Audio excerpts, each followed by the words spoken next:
All right, so I just got through finishing Hollow Knight Silksong. Um, I'm completely done with the game. Uh, for me personally, I don't like Metroidvanias, and because I don't like Metroidvanias, like the aspect of it I don't like is the way the maps are designed, and I'm not expecting them to change them for people like me, because Metroidvanias have always been this since Castlevania, Metroid Prime, hence the name Metroidvania um, genre. Those games never appealed to me. You know, I can't even tell you the first Metroidvania that I gave a chance to. Maybe it was a Castlevania back in the day. I don't know. But I will say this. This game had some nice music as far as the positives go. The combat was pretty simple enough. I don't have no issues with that. The upgrades and everything, even though I didn't get all of them, um, they were still cool to use, even though I didn't even use the abilities that much. Towards the end, the game did get a little frustrating for me due to the fact that it was like certain parts of the game where it was just like endless waves of enemies to where it was just like it felt like I was instead of me having fun, it felt like I was doing work. And anytime you play in a video game, the moment it feels like work, it doesn't become fun anymore. And that's what the case was with this. Um, there were even sections in the game that just didn't make sense, like the climbing at I think at like Mount Fay. Some people might find that challenging. I just kind of find it stupid because of the reason you had to go get whatever you had to go get. In Metroidvanias, the one thing that kind of pissed me off about them is that something as simple as a double jump isn't readily available like it would be in other genres. And maybe again, maybe that's just always been the case with Metroidvanias, and you always had to earn them. I don't know, but um, that always just seemed dumb to me. That a simple double jump, kind of like instead of you beating the boss, you have to go through this whole obstacle course. On top of the fact that the map is like a labyrinth, and you can easily get lost. It's like it's one of those things where it's just it exhausts you out before you even get to the damn point. And for something as simple as a double jump, it's kind of like, damn, I did all that for this. Even though the double jump is extremely helpful. I mean, that's one of the final upgrades that you get.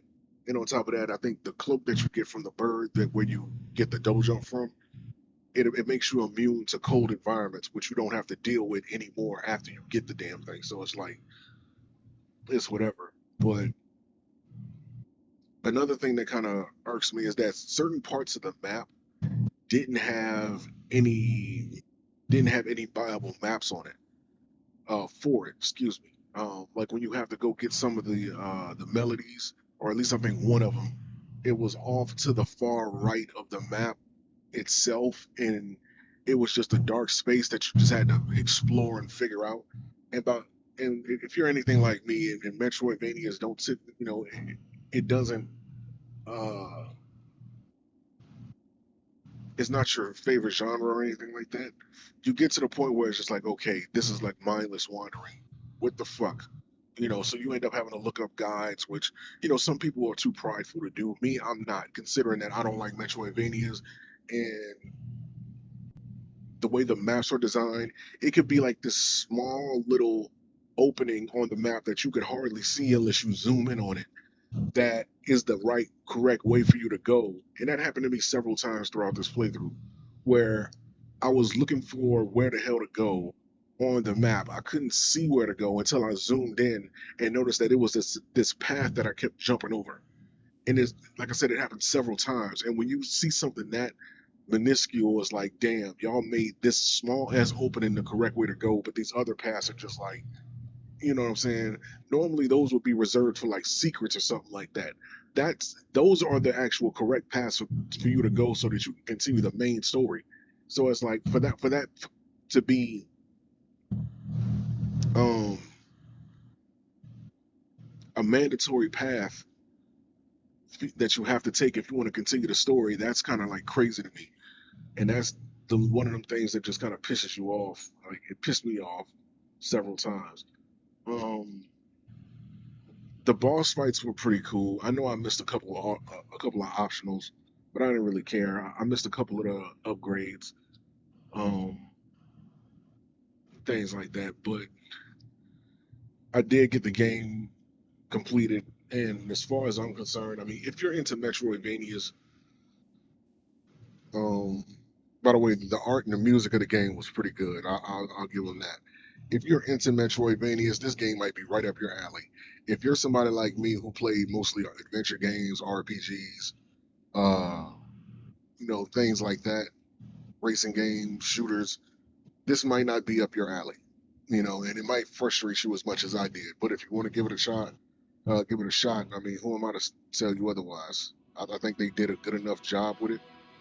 Um, as far as what it seemed like they set out to do, you know, still soul mode, no reviving, death is permanent, the ultimate challenge. I don't really care for that.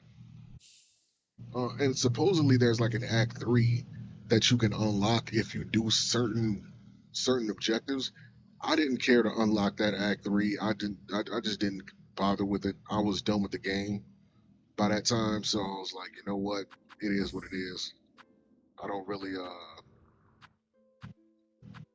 don't really care. But the game's over. We beat it, and finally I can move on. So the next line of games I will be playing, just a heads up, is I will be doing my first ever playthrough of all the Kingdom Hearts games. I began the Kingdom Hearts Legacy playthrough with the Bouncer, which is a game which is the foundation for Kingdom Hearts. If you guys don't know, check that playthrough out on my channel. And yeah, we're gonna start off with Kingdom Hearts 1 next. So hopefully you guys stick around for that. Make sure you're following me, ADS Play 101, ADS Play 202 on TikTok, and I will see you guys later.